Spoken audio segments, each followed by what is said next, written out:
Let me give us the framework now of what's going on, though, as we head south before Judge Eileen Cannon. Y'all may have heard the Trump and kind of MAGA propaganda that they're saying, oh, based on this use of force statement that was in certain documents that were unsealed, Trump's been posting over and over again that Biden ordered FBI agents to assassinate him. So false and such a dangerous statement to make. It puts also the lives of the FBI agents at risk if they're basically being called murderers. It puts Merrick Garland's life at risk. It puts President Biden's life at risk. I mean, a real horrific lie. And so what is Trump and what are these MAGAs even kind of talking about? Well, there's a standard use of deadly force protocol that exists in connection with every search warrant executed, whether it's at Mar-a-Lago or elsewhere, that just lays out the conditions where use of different types of force, including lethal force, can be utilized. And that's part of a packet that's often turned over as part of discovery in criminal cases, as part of discovery that usually remains confidential. Now, Donald Trump filed before Judge Eileen Cannon, his preferred judge du jour, a motion to dismiss based on violations of due process and making claims that based on the way the search warrant was executed, that he was unfairly targeted. It's completely frivolous. It's not even the right forum and venue to make these types of challenges. If you wanted to make challenges of an unlawful search and seizure, you would go in front of the magistrate. And by the way, these proceedings, these issues were already litigated before, where the 11th Circuit overturned Judge Eileen Cannon when Trump was trying to sue the Department of Justice and the United States, claiming that the court should exercise equitable jurisdiction back in 2022 during the first round of Judge Cannon cases. But what Trump does is he files these frivolous motions. He attaches to them confidential discovery he wants released in the public. And then he tries to get Judge Eileen Cannon to make the disclosures of these things in the public. And then Jack Smith has to try to stop her. Jack Smith's successful on some things where she thinks she's going to be reversed. Other times she discloses things publicly. And from the recent batch of disclosures that were made by Judge Cannon, we got these photographs of Walty Nauta from the Mar-a-Lago surveillance footage that shows him holding these boxes as he was moving classified documents. I mean, folks, what are in those boxes are nuclear codes and nuclear secrets, not codes, nuclear secrets, war plans, highly sensitive, classified information at the highest levels. And this Waltine Nauta, Trump's valet who gets him Diet Cokes, is moving the most highly sensitive documents 2 days before the FBI and DOJ show up in response to the subpoena that was issued in May. Then they were supposed to be voluntary cooperation by Trump, but instead of voluntary cooperation, that's Trump's guy, Waltine Nauta, moving the boxes to hide it. So ultimately, when the Department of Justice got those photos and they saw what was going on, they knew they didn't want to execute a search warrant. They wanted voluntary cooperation, but Trump continued to obstruct over and over again. So a search warrant finally had to be executed at Mar-a-Lago. And with that search warrant comes a lot of the standard forms and standard kind of filings that exist. We also know from some of the documents that were released that there were numerous other documents, at least 6 other documents, classified documents that were discovered after the search warrant was executed at Mar-a-Lago. When the search warrant was executed in August of 2022, and then in December, Trump's lawyers contacted the Department of Justice and said, hey, we have these other documents also we discovered in his bedroom and in his closet. So that would be damaging information that's being made public. But Trump didn't care about that because those are just facts. Trump doesn't think corporate media is going to report on the facts. Trump cared about, he wanted this use of force policy out there, which is the standard use of force policy, so he could spread on Fox and the New York Post and elsewhere this horrific lie that he was targeted for assassination. Now, when the FBI executed the search warrant in August of 2022, they made sure that Trump wasn't even there. They coordinated with Secret Service to make sure it would be done in an orderly fashion. If you actually read the documents, Trump got more rights and benefits than anybody else in the execution of a search warrant. But Trump wanted to show the standard use of force policy document and say, look, they were trying to kill me. Look, Biden's a threat to democracy, not me. He's trying to kill me. And then rely on corporate media pushing that out, or just not telling the truth, and propaganda media pushing that out. So that's what Donald Trump did. Now, the development from last night on Friday is, and Popok, I know you did a hot take on this as well, is that Special Counsel Jack Smith sought an expansion of the conditions of release, if you will, a gag order on Donald Trump to stop him from issuing false statements that are endangering the agents who executed the search by posting all of these false statements. Jack Smith's office is asking a federal judge to place a gag order on Trump that would limit his ability to comment about law enforcement that searched his Mar-a-Lago resort, and from Trump to make false statements saying that he's being targeted for assassination because it is placing the law enforcement officer's life at risk. I think 2 things are important here from Popok, and I want to get your take on what Special Counsel Jack Smith filed last night. I think one, this is just an important document that needs to be filed. It's the first time I think we've really seen a more robust gag order before Judge Eileen Cannon even being requested.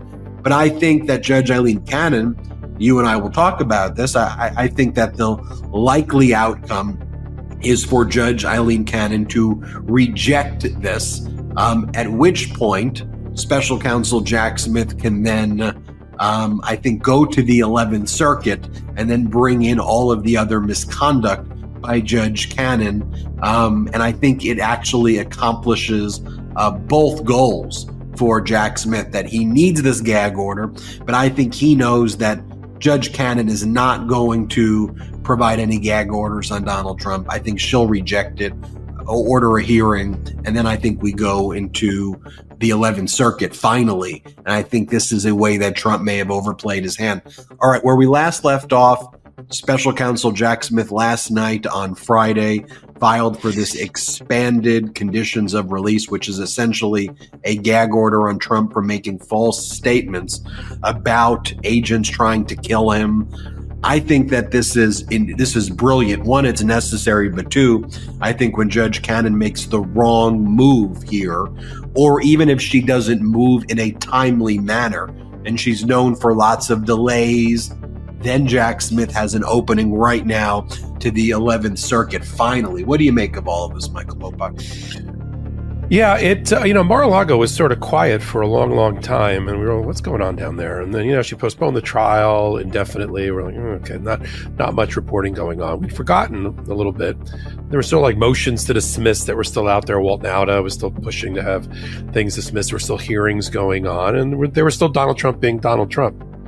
The unsealing part was really interesting because we had always suspected that, and you and I reported on it, that when Evan Corcoran, the lawyer for Donald Trump at the time of the search warrant and the subpoena, when he got his or Donald Trump's attorney-client privilege stripped away from him because the Judge Beryl Howell, boy, there's a judge I miss, who presided as the chief judge over the original grand jury and the subpoena process, search warrant process, or at least the subpoena process related to Donald Trump and Mar-a-Lago.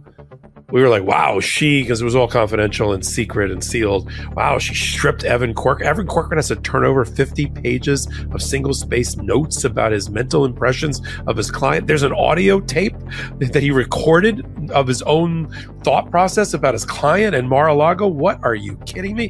What could the judge have heard in the evidentiary hearing that would have led her to do that? Well, now we know because it just got unsealed as part of this whole process that you described. And here's my favorite part from the unsealing. This is from Judge Beryl Howell that we did not know about, but we suspected, about what you described as the box movement and the fact that Donald Trump, that genius, that mental genius from the University of Pennsylvania, forgot he had cameras everywhere and video recordings. And this is what the judge concluded after hearing the evidence. The government urged that this scramble to Mar-a-Lago in the wake of the June 24th phone call reflects the former president's realization that the removal of the boxes from the storage room, you're watching it here, was captured on camera, and his attempts to ensure that any subsequent movement of the boxes back to the storage room could occur off camera, Howell wrote, Judge Howell. This theory draws support from the curious absence of any video footage showing the return of the remaining boxes to the storage room, which necessarily occurred at some point between June 3rd, 2022, when the room had approximately X amount of boxes, and the execution of the search warrant on August 8th, 2022, when the agents counted 73 boxes. In other words, they had to go back, but there's no video of it.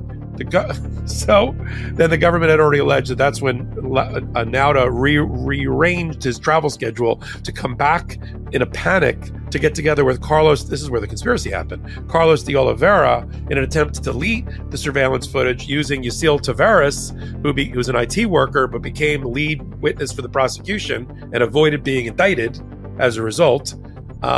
And all of that. So that all came out just like in the last day or so. And we're like, oh, now we see why Evan Corcoran and the judge concluded that it was more likely than not that Donald Trump committed a crime related to this. Back to your other point about the assassination attempt. Okay. And I want to reiterate and reinforce a couple of things that you said. Let me first explain what August is like in Florida, having lived there for 20 years.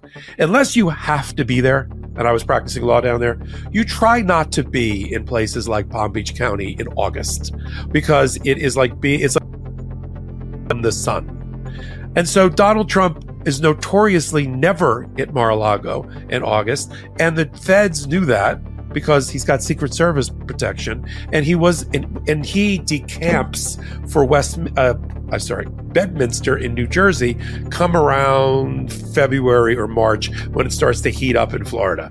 He's never at Mar-a-Lago.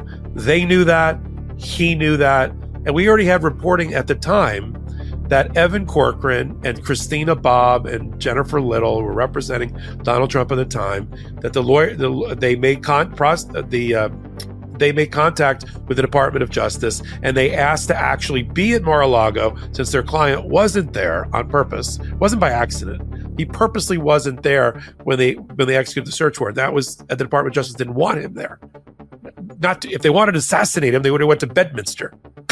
but they didn't, because that's not a thing where the Department of Justice and the FBI assassinates people that they're executing search warrants on. In fact, in the history of the Republic, that's never happened. Ever, okay? And Waco doesn't count with David Koresh.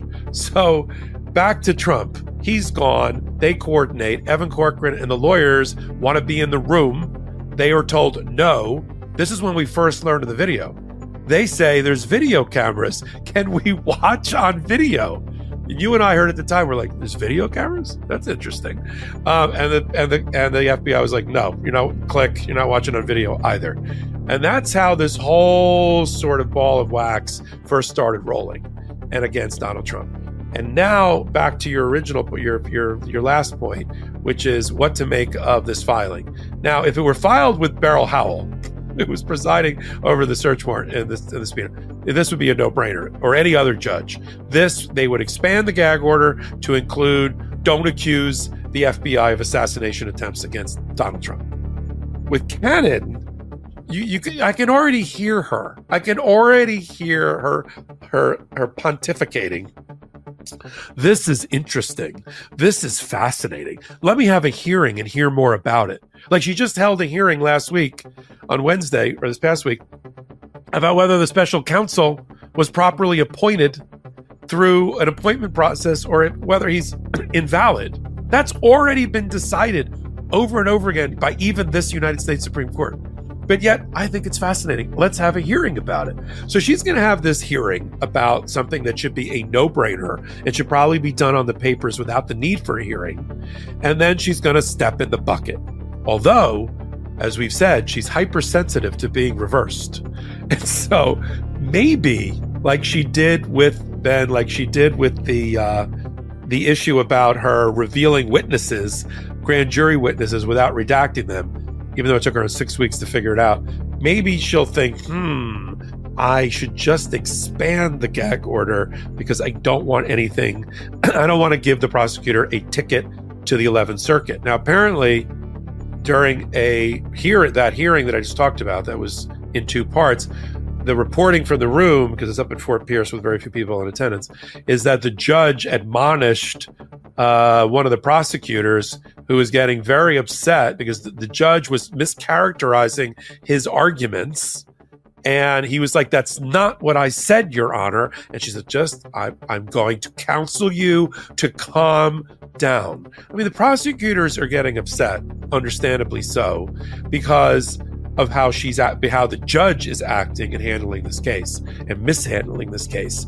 And it's just ironic to me that the one time that they show a little ire and, their hair stands up on the back of their neck a little bit, she's the first one to shoot him down. Yet watch the Trump lawyers in every proceeding, appellate, Supreme Court, trial court, be totally disrespectful to the criminal justice system. So I think I'm 50-50 here. Cannon could grow a brain in time and realize that this is a trap.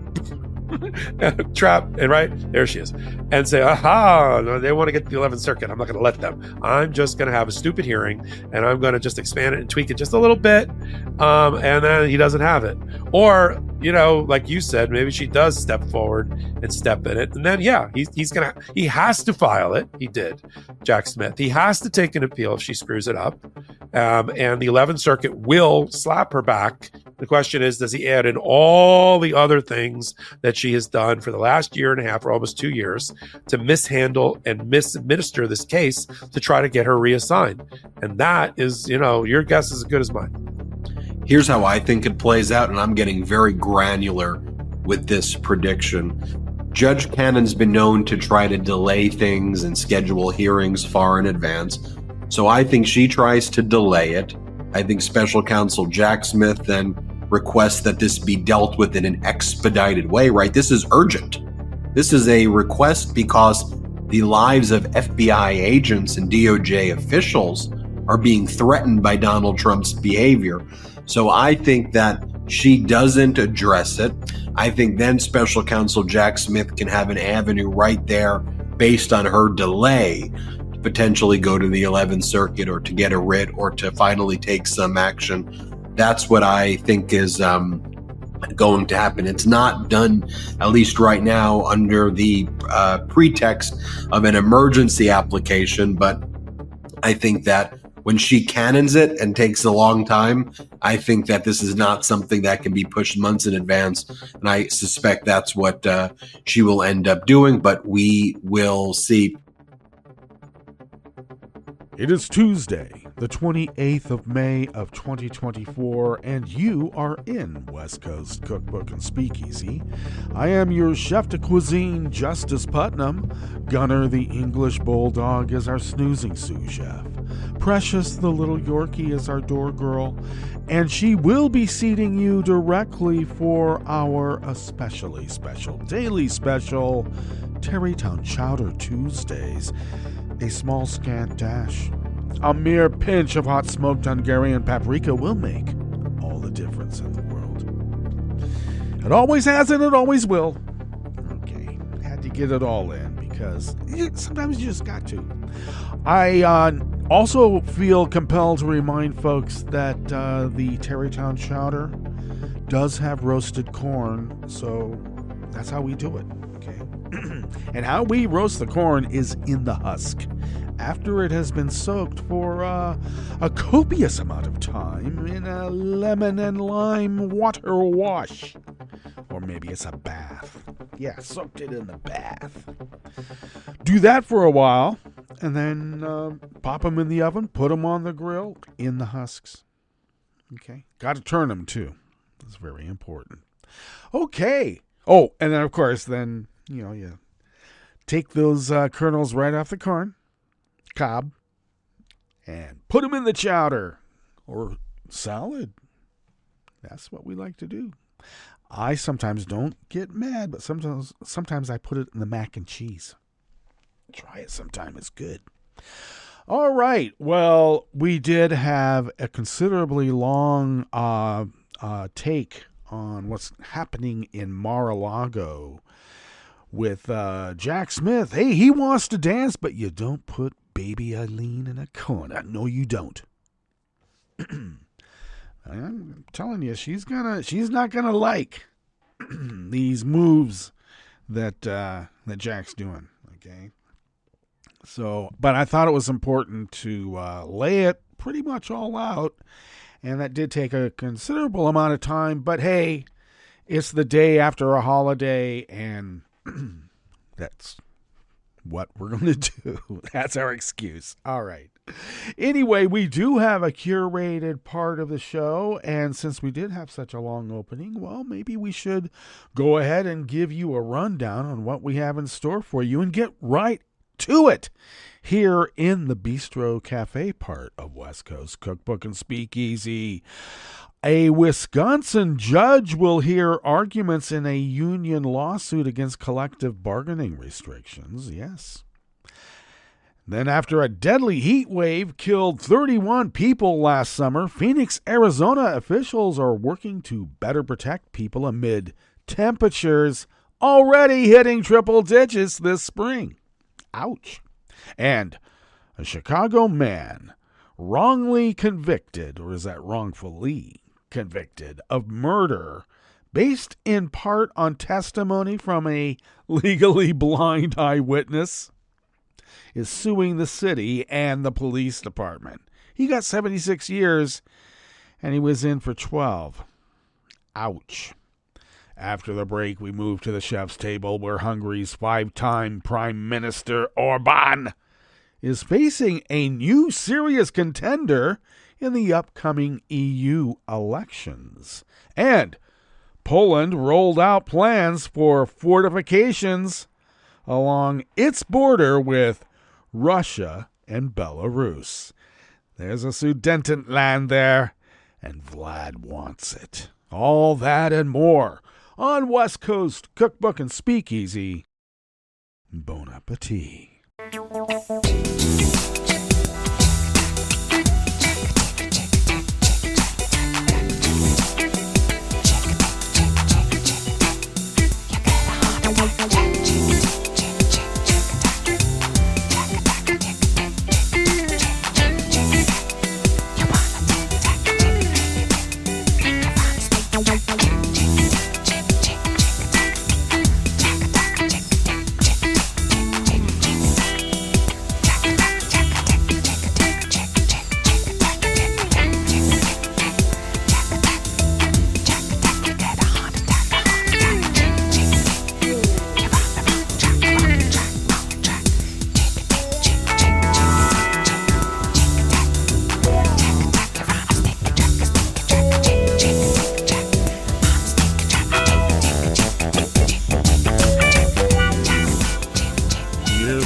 bottom of our homepage at netrootsradio.com, to the right of the page is the chat room link, monitored by Kelly Lincoln, who will be attending Netroots Nation this year along with Ricky. So stay tuned and we'll fill you in on more on that. So thank you, Kelly and Ricky, for everything that you guys do. If you would take a gander across the page to the left from that chat room link near the bottom of our homepage at netrootsradio.com, you will notice the link to our Patreon page. And if you became a recurring Patreon of Netroots Radio, as a few people have over many, many years, you really do help us pay those bills that are, well, charged because they do that, you know. It's very transactional. They want you to pay, you pay, and they give you a service, and so we do. We do that. And we have you to thank for helping us be able to do that. If you could maybe send us what you might spend on an espresso-type coffee drink once a month, we will put those funds together with other like-minded folk who have done the same and pay those bills. And we have found that when we pay our bills, we fly under the radar and continue this powerhouse of resistance as the founders originally intended so many, many years ago. Yes. Okay. Thank you, truly, and without all the joking and everything, your generosity is very helpful and appreciated, so thank you. If you would like to follow Netroots Radio on the social medias, you can do so at Netroots Radio. Tom takes care of those mostly, so thank you, Tom, and everything else, too. He's going to work on our homepage. We need to update it a little bit, just a little, but he's going to get on that. So thank you, Tom. You can also follow me on the social medias at Justice Putnam. I post the show notes and links diaries on Daily Kos so that you can read the actual articles by the actual reporters, because that is important, and do. And you can get to those diaries right quick if you follow my social media feeds, because, well, the links are there, and click, click, and you're reading away. You can also follow the show on Twitter. I know he wants to call it X, but we won't. It's Twitter. And you can do that by going to @CookbookWest. And please do pick up podcasts by way of Spreaker, TuneIn, iHeart, YouTube, iTunes, Audible, wherever podcasts can be found. Please do. All right, this first offering here in the Bistro Cafe of West Coast Cookbook and Speakeasy is out of the Associated Press by Scott Bauer. A law that drew massive protests and made Wisconsin the center of a national fight over union rights is back in court today, Tuesday, facing a new challenge from teachers and public workers brought after the state Supreme Court flipped to liberal control. The 2011 law, known as Act 10, imposed a near-total ban on collective bargaining for most public employees. It has withstood numerous legal challenges and was the signature legislative achievement of former Republican Governor Scott Walker, who used it to mount a presidential run. Well, that was overreaching, wasn't it? The law catapulted Walker onto the national stage because going after public employees is going after welfare queens and pimp daddies. It's very racial, you know. Brought on by Ronald Reagan, and I'm not watching that movie. No one's going to make me. I know everything I need to know about Ronald Reagan. We lived through it. And I have even a more personal involvement, and we'll get into that again sometime soon. Well, let's see. Okay, so it catapulted Walker onto the national stage, sparked an unsuccessful recall campaign, and laid the groundwork for his failed 2016 presidential bid. It also led to a dramatic decrease in union membership across the state, so I guess not all was lost for these seditious insurgents, because that's what they are, and have been for decades. Let's be clear. If the latest lawsuit succeeds, all public sector workers who lost their collective bargaining power would have it restored. They would be treated the same as the police, firefighter, and other public safety unions who remain exempt. The law is fundamentally unequal irrational and unconstitutional, unions argue in court filings. The Republican-controlled legislature is asking for the case to be dismissed, arguing that it has long been settled that Act 10 passes constitutional muster. Tell that to the people who thought Roe v. Wade did too. And that was Dane County Circuit Judge Jacob Frost. Scheduled arguments on the motion to dismiss for Tuesday today.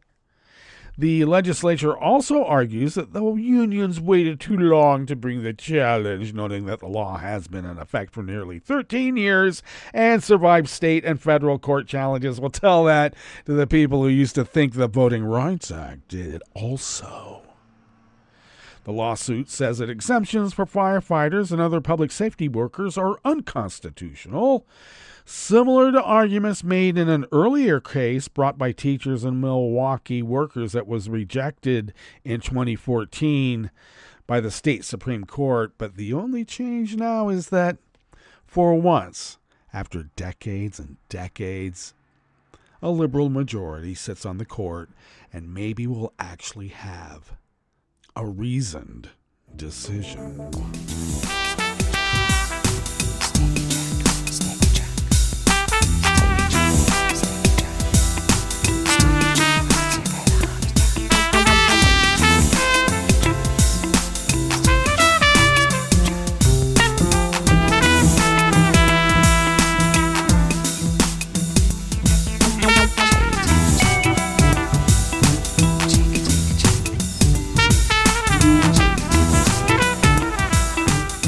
Anita Snow of the Associated Press brings us this next offering here in the Bistro Cafe of West Coast Cookbook and Speakeasy, Tarrytown Chowder Tuesdays. Terrified of being assaulted in a shelter, Pearl Marion couch surfed with family members and friends during last year's blistering summer so she didn't have to sleep outdoors. This year, the 65-year-old woman plans to spend Phoenix's dangerously hot summer nights in a former cafeteria at the city's main library, sleeping in a chair, her head on a table. There's cool air, chilled water, and security guards to keep anyone from stealing her bus pass. I love this place, Marion said in the space where a half-dozen other people napped and charged their phones. New arrivals were asked if they needed help with housing, substance abuse, or air conditioning repair. It's one of two overnight spaces that opened in early May after Maricopa County saw a staggering 645 heat-related deaths last year, about 50% more than the 425 confirmed for 2022. Arizona Katie Hobbs declared a state of emergency in 2023 after Phoenix experienced a 31-day streak of temperatures reaching at least 110 degrees Fahrenheit. The high in Phoenix has already hit 100 Fahrenheit several times this year. People need cooling centers to be open longer on weekends, said Dr. Rebecca Sunensheen, Maricopa County Department of Public Health Medical Director. The other important piece we learned is that people need help finding cooling centers and other heat relief sources. You know, it's nice when you live in civilization when the whole world is falling apart. The other side wants us to live in anarchy so that warlords will tell you if we live or die. The record deaths came as Maricopa County led the United States in growth amid a housing crisis that saw higher rents and increased evictions. As the homelessness population swelled last year to over 9,600 county-wide, climate change pushed temperatures higher. Maricopa's first heat-related death of 2023 was recorded on April 11th, when 42-year-old Crystal Gradia was found in a tent in a desert area as the high hit 99 degrees Fahrenheit. By midsummer of 2023, the county medical examiner's office reported that body storage was near capacity and put 10 refrigeration trucks on standby. While the extra storage was not necessary, it was clear more had to be done, especially to protect the homeless people, accounting for 45% of the deaths in Arizona's most populous county. This year, no heat-related deaths were reported in Maricopa for 2024 through April. I would suggest to read the rest of the article. It's quite illuminating what they are doing to keep people alive.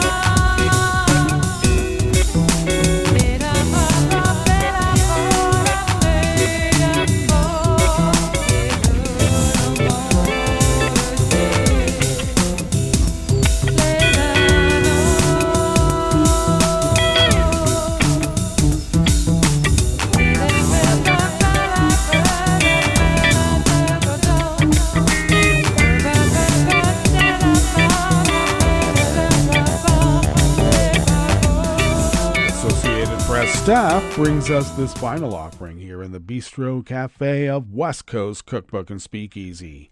A Chicago man convicted of murder based in part on testimony from a legally blind eyewitness is suing the city and the police department. A judge convicted Darian Harris in 2014 in connection with a fatal shooting at a South Side gas station in 2011. He was 12 years into a 76-year prison sentence when he was freed in December after the exoneration project showed that the eyewitness had advanced glaucoma and lied about his eyesight issues. Harris was 30 years old when he went free. Harris filed so in other words, he was 18 when he got thrown in jail. Harris filed a federal civil rights lawsuit in April alleging police fabricated evidence and coerced witnesses into making false statements. He told the newspaper, the Chicago Tribune, that he is still struggling to put his life back together. I don't have any financial help. I'm still treated like a felon, so I can't get a good job. It's hard for me to get into school. I've been so lost, he said. I feel like they took a piece of me that is hard for me to get back. A message the Associated Press left on the city's law department main line seeking comment was not immediately returned because it was yesterday, Monday, on a holiday. The department provides attorneys for the city, its departments, and its employees. Harris was an 18-year-old high school senior when he was arrested. The legally blind eyewitness picked Harris out of a police lineup and identified him in court. The eyewitness said that he was riding his motorized scooter near the gas station when he heard gunshots and saw a person aiming a handgun. He also added that the shooter bumped into him. He was on a scooter, legally blind. Okay. Harris's trial attorney asked the witness if his diabetes affected his vision. He said yes, but denied he had vision problems. But the man's doctor deemed him legally blind 9 years before the incident, court records show. A gas station attendant also testified that Harris was not the shooter. He gets some money to get his life back in order, and I don't know how much that will take, but it's going to take a lot. Okay, that brings us to our break, and when we get back from that break, we will go through weather from around the world, and we will finish up with the stories that we've curated for you today. You are listening to West Coast Cookbook and Speakeasy, and we will be right back. You are listening to NetworksRadio.com. Please hang up and try again.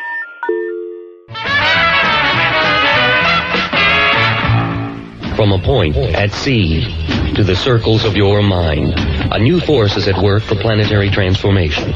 New radio for a new Earth.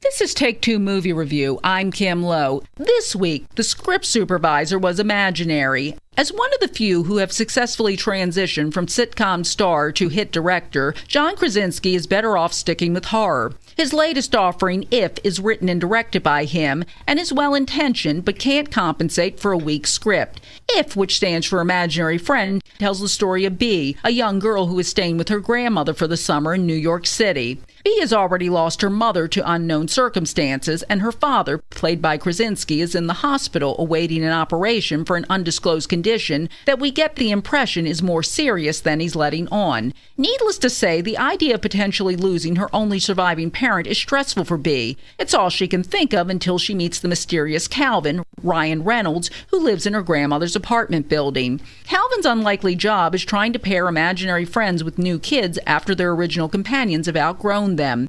When asked to be his helper, Bee agrees, and hijinks and important life lessons ensue. While cleverly presented, it becomes predictable and a tad cloying. Adult viewers looking for any subtlety won't find it. But for young kids, the cloying may read as cute.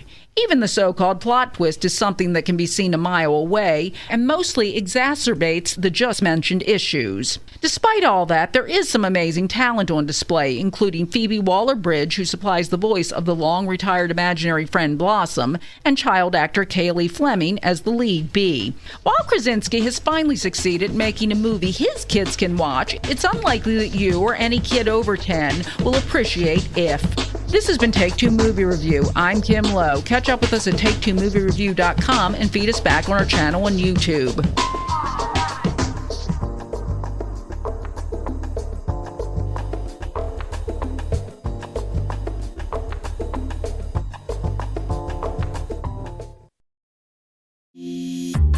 This program is presented by the Centers for Disease Control and Prevention. Arthritis is common among veterans. Traumatic and overuse injuries during active duty are risk factors for developing arthritis. Fortunately, there are low-cost or no-cost strategies that can help veterans manage arthritis. Physical activity can reduce pain and improve function. It can also help improve mood and play a role in managing other chronic conditions, such as heart disease, diabetes, and obesity. You can do low-impact activities, such as walking, biking, swimming, and water aerobics, all good forms of exercise. Arthritis-specific classes can help you get started. Information on classes, exercise programs, and tools are available at cdc.gov/arthritis. These resources can help reduce pain and improve function. Learning self-management techniques can help all veterans become more active, improve their overall quality of life, and thrive. For the most accurate health information, visit cdc.gov or call 1-800-CDC-INFO. Wouldn't it be great if life came with a remote control? You know, you could hit pause when you needed to, or hit rewind. Like that time you knocked down that wasp's nest. Uh-oh. Or that time you forgot to roll up your windows in the car wash. Fantastic.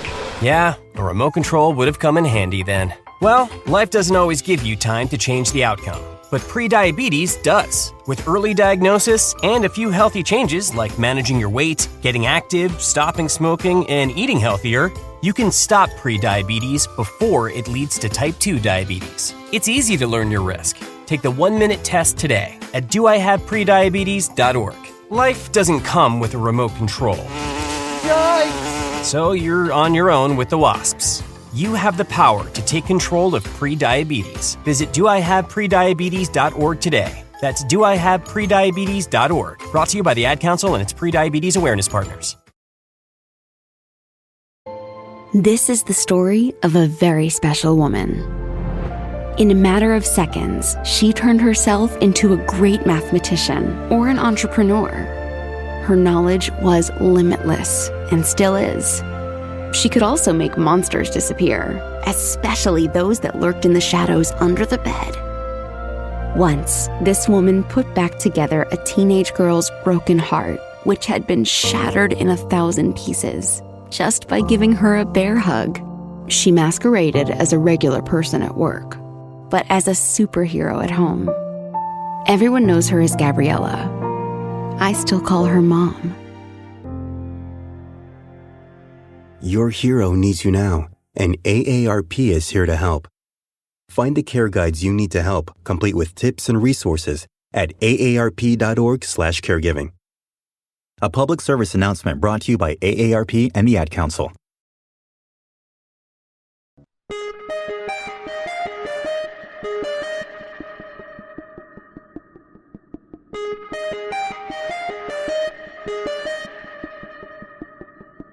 Hi, it's Tom. Could we humbly suggest your donation to netrootsradio.com? All we've got to run this 24-hour powerhouse of progressive resistance radio is what comes out of our own wallets. And you are our biggest donor. And it doesn't take much, $3, $5. Just go to the bottom of our netrootsradio.com page and hit our secure donate button.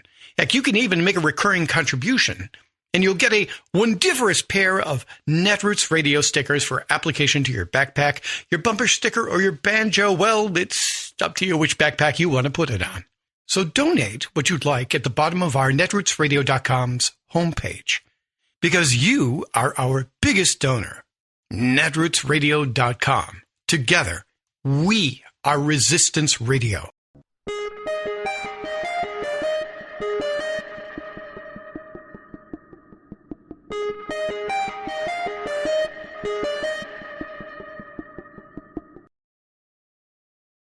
Death Row welcomes you. I'm Bill Newman.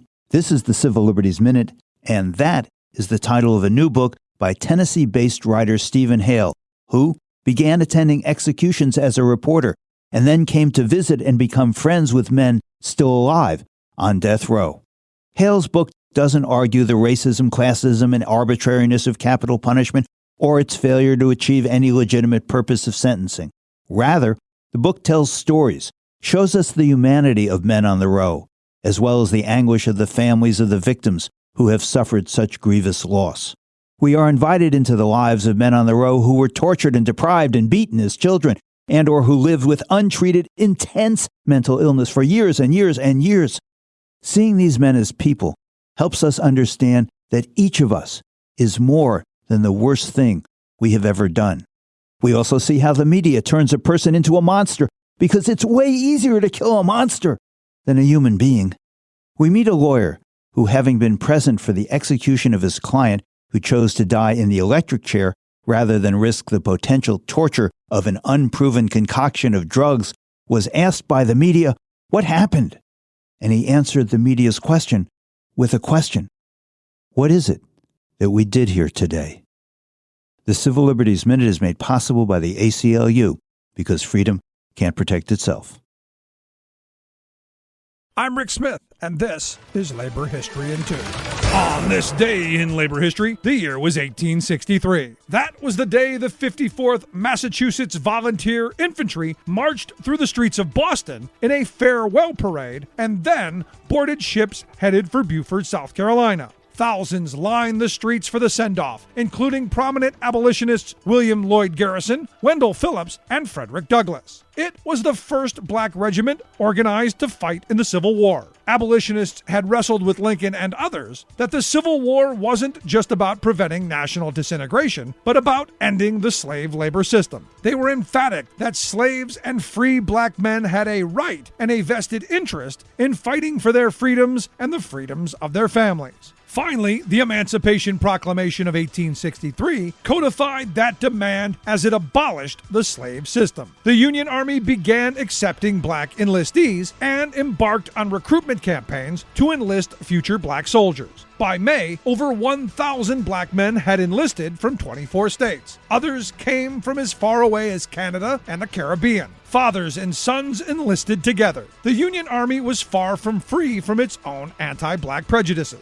Secretary of War Edward Stanton determined white officers would lead all black regiments. Nonetheless, black enlisted men were trained, armed, and ready to fight. A young Colonel Robert Gould Shaw was put in charge of the regiment. Though Shaw and hundreds of troops would soon be killed in the Battle of Fort Wagner, the regiment forced the Confederacy to abandon the fort altogether. The Swamp Angels, as they were called, would continue to exact justice throughout the South for the duration of the war. They served as a model for other black regiments whose fighting proved decisive for victory. For more information, go to laborhistoryin2.com, like us on Facebook, follow us on Twitter at laborhistoryin2.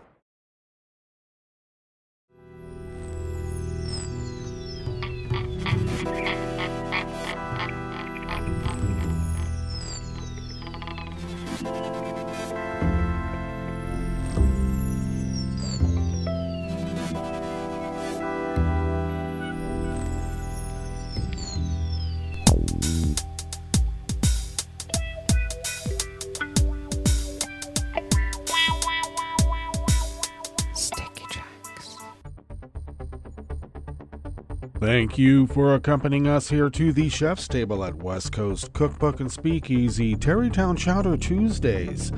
We always begin weather from around the world along the banks of the Rogue River, in the Rogue River Valley of Southern Oregon on the west coast of the continental United States of America, where it is currently 55 degrees Fahrenheit, expecting highs in the mid to upper 70s, which actually is much cooler than what we had in days previous.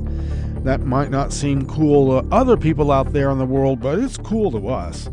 And so we'll have sun and clouds mixed throughout the day under fair conditions, with winds out of the northwest, at 5 to 10 miles per hour. Partly cloudy overnight with lows in the upper 40s to low 50s. Winds out of the west-northwest at 5 to 10 miles per hour. Then partly cloudy skies tomorrow with highs in the mid to upper 70s once again. Winds out of the north-northwest at 5 to 10 miles per hour. Grass pollen is rated very high here in our little town of Rogue River, and I've had a few sneezing fits this morning, so I can attest to something getting to me. The air quality index is in the good range at 20 parts per million, and we're supposed to have restrictions on burns, but people continue to burn. How dare they? Oh my, the UV index, daytime UV index, is very high, but has gone up to level 9. Even with some cloud cover, you can still get burned. Do not go out without taking care. Barometric pressure is holding steady at 30.12 inches. Visibility is up to 10 miles, and relative humidity is at 73%. We're drying out. Weather from around the world is brought to you by a crowd of crowdsourced weather stations that a crowd crowdsources from around the world, and that is the Weather Underground. London is 61 degrees and cloudy. Paris is 62 with rain showers. Rome is 80 degrees and fair with a thunderstorm advisory. Kabul is 66 and clear. Hong Kong is 78 and cloudy. Tokyo is 73 degrees with showers in the vicinity. Melbourne, Victoria, Australia is 50 degrees and clear. San Francisco, California is 52 degrees and partly cloudy. Chicago, Illinois is 66 and fair. And New York, New York is 75 degrees Fahrenheit and sunny. And that is weather from around the world, brought to you by a crowd of crowdsourced weather stations that a crowd crowdsources from around the world.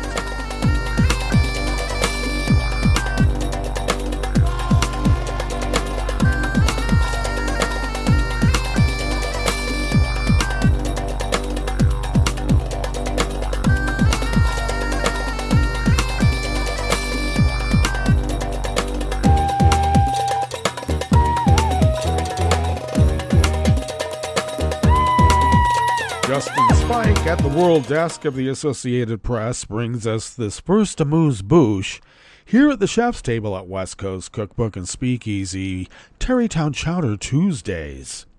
About 3 months ago, a scandal rocked five-time nationalist Prime Minister Viktor Orban's Fidesz party, which prides itself on upholding family values and Christian conservatism, as party leaders attempt to damage control after close Orban allies, President Katalin Novak and Justice Minister Judith Varga, were forced to resign over a presidential pardon for a man convicted of covering up a string of child sexual abuses.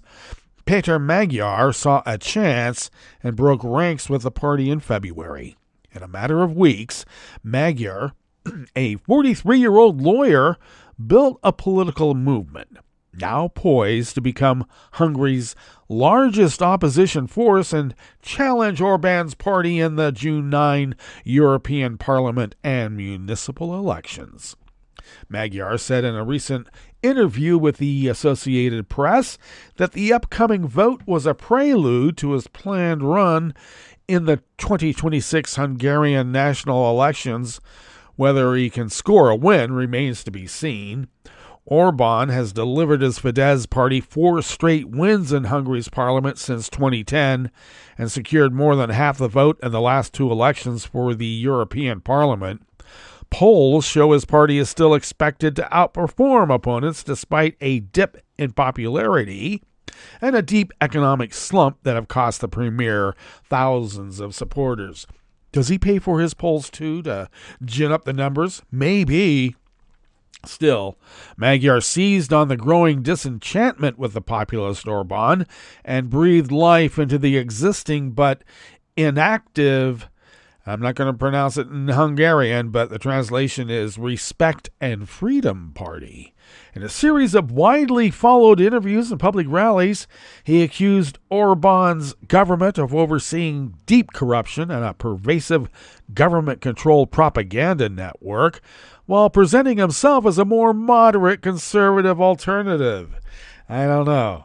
Is there a more moderate conservative alternative anywhere in the world?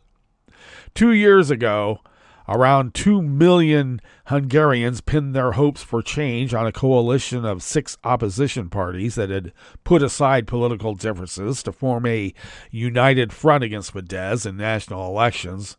But when Orbán's party again won in a landslide, infighting followed, leading to the de facto dissolution of the coalition and a crisis of credibility for the opposition. It's certain that people are at least fed up with the opposition parties as with Fidesz, Magyar said.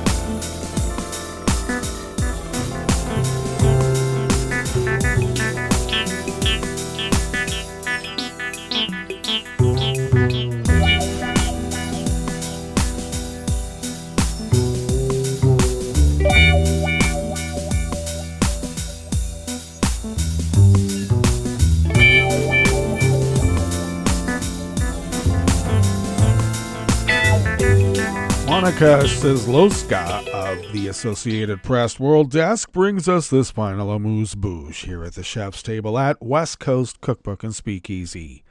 Defense officials in NATO member Poland yesterday, Monday, presented a plan to strengthen anti-drone surveillance and on-ground military defense through a system of fortifications and barriers along about 430 miles of its eastern border with Russia and Russian ally Belarus. The government says Poland, which supports neighboring Ukraine in its defense against Russia's aggression, is being targeted by hostile actions from Russia and Belarus.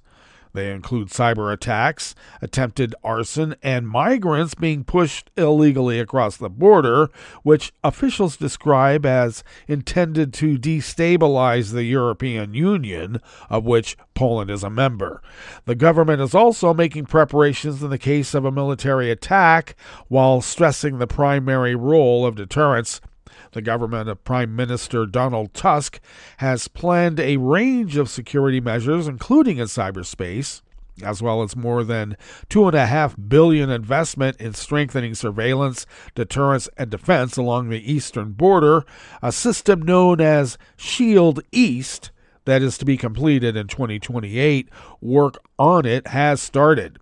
The goal of the shield is to protect the territory of Poland, hamper the ability and mobility of our adversaries' troops, while making such mobility easier for our own troops and to protect civilians, the defense minister said at a news conference, adding that local communities understand the need for such steps. The shield will include all kinds of fortifications, barriers, monitoring of the airspace on every level, and upgrading existing systems, he said, and will be integrated with defense systems across the country. Well, that brings us to the end of our broadcast period for the day, but you do know Netroots Radio broadcasts on, and we will meet up here tomorrow for Smothered Benedict Wednesday. So do stay tuned to Netroots Radio all day and all night for all the breaking news as it breaks, and we will meet up here tomorrow, right here in West Coast Cookbook and Speakeasy. Bon appetit.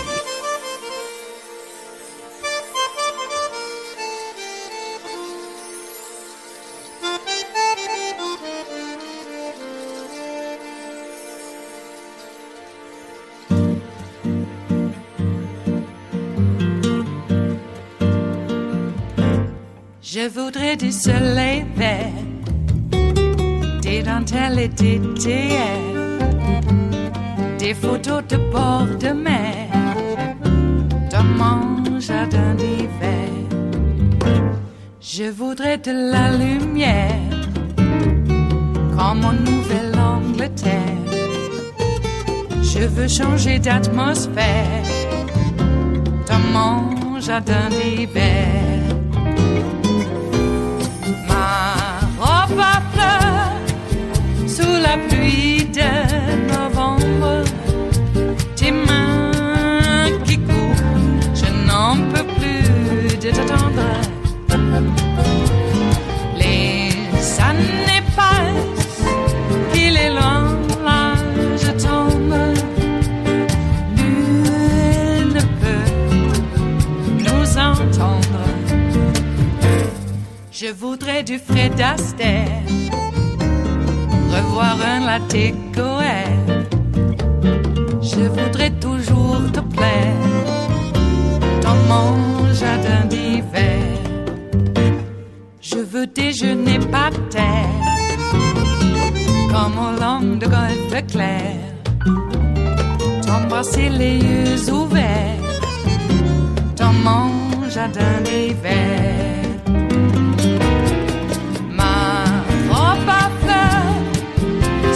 Pluie de novembre, tes mains qui courent, je n'en peux plus de t'attendre. Les années passent, il est loin, là je tombe. Nul ne peut nous entendre. Ba-da-da-dum-di-da-dum. Ba-da-da-dum-di-da-dum. Ba-da-da-dum-di-da-dum. Dans mon jardin d'hiver. Ba-da-da-dum-di-da-dum. Ba-da-da-dum-di-da-dum. Ba-da-da-dum-di-da-dum. Dans mon jardin d'hiver. Dans mon jardin d'hiver. Dans mon jardin d'hiver.